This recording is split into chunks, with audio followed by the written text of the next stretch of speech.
Good morning students. मैं आपकी sociology teacher Neha ma'am बोल रही हूँ। आज से मैं सोशलॉजी ऑनलाइन क्लास शुरू करने जा रही हूँ। तो चलिए शुरू करते हैं चैप्टर फर्स्ट से। चैप्टर फर्स्ट हमारा है सोसाइटी कल्चर इन इंडिया।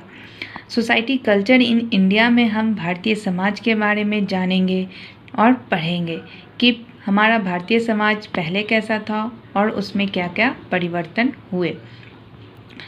तो चलिए, हमारा फर्स्ट टॉपिक हो गया भारतीय समाज। भारतीय समाज हमारा एक लंबे इतिहास से जुड़ा हुआ है। किससे जुड़ा हुआ है? एक लंबे इतिहास से। उसका कोई छोटा मोटा इतिहास नहीं है, वो एक लंबे इतिहास से जुड़ा हुआ है। भारतीय समाज को समझने के लिए आवश्यक है कि हम भारतीय संस्कृति की मौलिक विशेषताओं तथा भारतीय समाज की परंपरागत संरचना और उसमें होने वाले परिवर्तनों के आधार पर समझा जा सकता है। हम भारतीय समाज को कैसे समझ सकते हैं? दो आधार पर समझ सकते हैं। भारतीय संस्कृति की मौलिक विशेषताओं को समझकर और भारतीय समाज की परंपरागत संरचना और उसमें होने वाले परिवर्तनों के आधार पर हम भारतीय समाज को समझ सकते हैं। तो हमारा नेक्स्ट टॉपिक हो गया भारतीय संस्कृति की विशेषताएं। उसमें सबसे पहले है प्राचीनता। प्राचीनता। भारतीय संस्कृति विश्व की सबसे प्राचीन संस्कृतियों में से एक है। हमारी जो भारतीय संस्कृति है वो विश्व की सबसे प्राचीन संस्कृतियों में से एक है। इस संस्कृति का विकास आज से लगभग 6000 वर्ष पूर्व तब हुआ जब पश्चिम के समाज एक असभ्य जीवन व्यतीत कर रहे थे। इस संस्कृति का विकास कब हुआ? लगभग 6 वर्ष पूर्व तब हुआ जब क्या हो रहा था? पश्चिमी समाज एक असभ्य जीवन व्यतीत कर रहे थे। ऋग्वेद, अथर्ववेद, यजुर्वेद तथा सामवेद इस संस्कृति की उच्चता को स्पष्ट करते हैं। उच्चता का अर्थ क्या हो गया कि इसे ये 4 वेद क्या करते हैं? श्रेष्ठ बनाते हैं। हमारी संस्कृति को श्रेष्ठ बनाते हैं, श्रेष्ठता प्रदान करते हैं ये 4 वेद। नेक्स्ट इसकी विशेषता हो गई आध्यात्मिकता। अध्यात्मवाद इस संस्कृति की आत्मा है। जो हमारी भारतीय संस्कृति है उसकी आत्मा कौन है? अध्यात्मवाद, जिसके अंतर्गत मानवतावादी मूल्यों तथा भौतिक सुखों की जगह लोक कल्याण को सबसे अधिक महत्व दिया जाता है। जिसके अंतर्गत क्या होता है? मानवतावादी मूल्यों तथा भौतिक सुखों की जगह लोक कल्याण को सबसे अधिक महत्व दिया जाता है। यहाँ व्यक्ति विशेष पर अधिक महत्व नहीं दिया जाता है कि व्यक्ति का विकास हो रहा है कि नहीं। यहाँ क्या है? कर्तव्यों का, व्यक्ति के कर्तव्यों का महत्व दिया जाता है ताकि क्या है? समूह कल्याण का विकास हो सके। और इस उद्देश्य की पूर्ति कैसे की जाती थी? इस उद्देश्य की पूर्ति ऐसे की जाती थी कि व्यक्तियों को यह विश्वास दिलाया जाता था कि जो उनका जीवन है वो क्या है? ज्ञानी जनों, माता पिता, अतिथियों, इन अलौकिक शक्ति, इन सभी के क्या है? ऋणी है। हमारा जीवन क्या है? इन सभी का ऋणी है। और हमें क्या है? इसे कैसे चुकाना है? अपने कर्तव्यों की तरह। जिससे क्या होगा? हम अपने कर्तव्यों को अगर सही ढंग से करते हैं तो लोक कल्याण का विकास होगा, यानी समूह जन कल्याण का विकास होगा। तो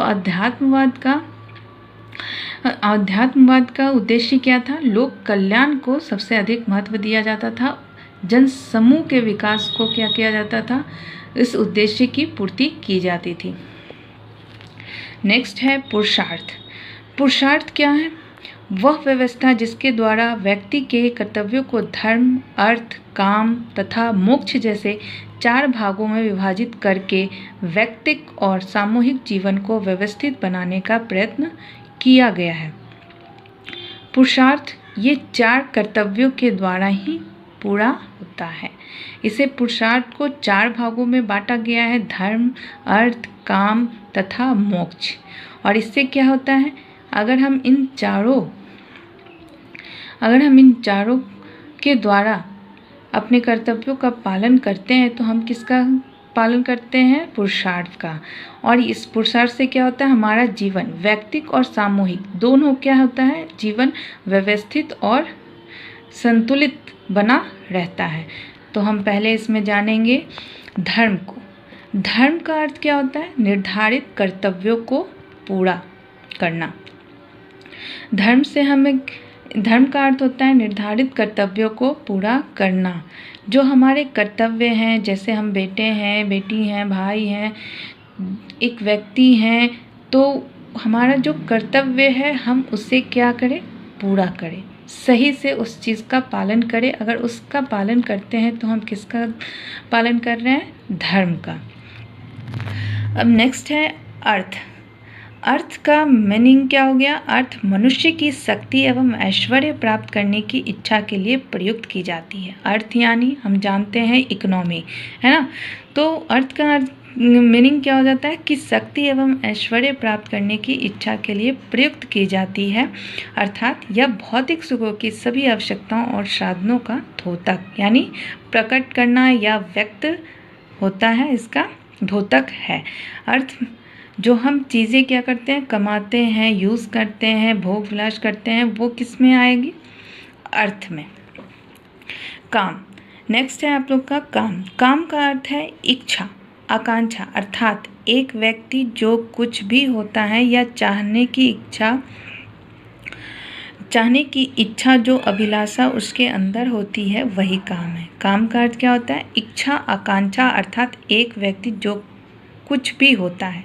मतलब क्या है कि काम जो हम इच्छा करते हैं, आकांक्षा होती है हमारी, वो सब किस में आती है? काम में आती है। ठीक है, वो हमारे अंदर काम की भावना होती है, जी कि हम ये करना चाहते हों या कुछ भी करना चाहते हैं या हमें ये पाना है, तो वो हम किस चीज़ का पालन करते हैं? काम का। वो हमारे किसके अंदर आते हैं? काम के अंदर आते हैं। नेक्स्ट है आपका मोक्ष। जीवन का अंतिम लक्ष्य क्या है? मोक्ष है। मोक्ष अर्थात आत्मा का ब्रह्म से साक्षात्कार ही अंतिम और स्थायी सुख और शांति की प्राप्ति है। जीवन का अंतिम लक्ष्य क्या है? मोक्ष है। मतलब हम क्या करें कि जब हम ये तीनों काम अपना पूरा कर लेते हैं तो हम अंतिम यानी लास्ट हम क्या करते हैं? मोक्ष। हम चाहते हैं कि हमारा जो एम है, हमारा जो लक्ष्य है वो अंतिम क्या होता है कि हमें अब मोक्ष मिल जाए। और मोक्ष हमें कैसे मिलता है? मोक्ष का अर्थ क्या होता है? आत्मा का ब्रह्म से साक्षात्कार ही अंतिम और स्थायी सुख और शांति की प्राप्ति है। मोक्ष प्राप्ति का अर्थ है अनंत आनंद की प्राप्ति तथा संसार के समस्त झंझटों से छुटकारा।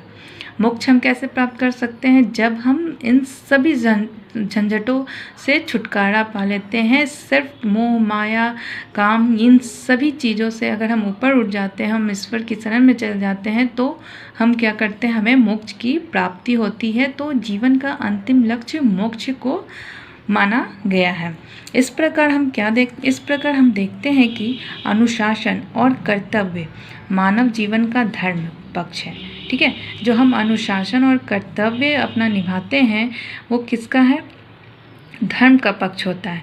और भोग उसका ही अर्थ और काम पक्ष है। और जो हम भोग करते हैं, जिस चीज़ की हम बहुत सारी चीज़ों का यूज़ करते हैं, उपयोग में लाते हैं, वो सारी चीज़ें किस में आती हैं? अर्थ में और काम पक्ष में आता है। तथा परम प्राप्ति को ही मोक्ष कहा जाता है। मतलब और उसके बाद क्या होता है? परम प्राप्ति। मतलब हम जब इन सभी चीज़ों से ऊपर उठ जाते हैं तो वो क्या होता है? मोक्ष कहा जाता है। इसी रूप में मानव जीवन के सर्वांगीण एवं संतुलित विकास को ही पुरुषार्थ करते हैं। और इसी रूप में मतलब हम जब इन सभी चारों चीज़ों की पूरी तरह से सही से पालन करते हैं तो हम पुरुषार्थ का पालन करते हैं और हमारा जीवन क्या होता है? सर्वांगीण और संतुलित होता है। नेक्स्ट इसकी विशेषता है समन्वय। समन्वय का इंग्लिश में क्या हम कहते हैं? कोऑर्डिनेशन। इसका अर्थ होता है तालमेल, समायोजन, सामंजस्य, मतलब एडजस्टमेंट।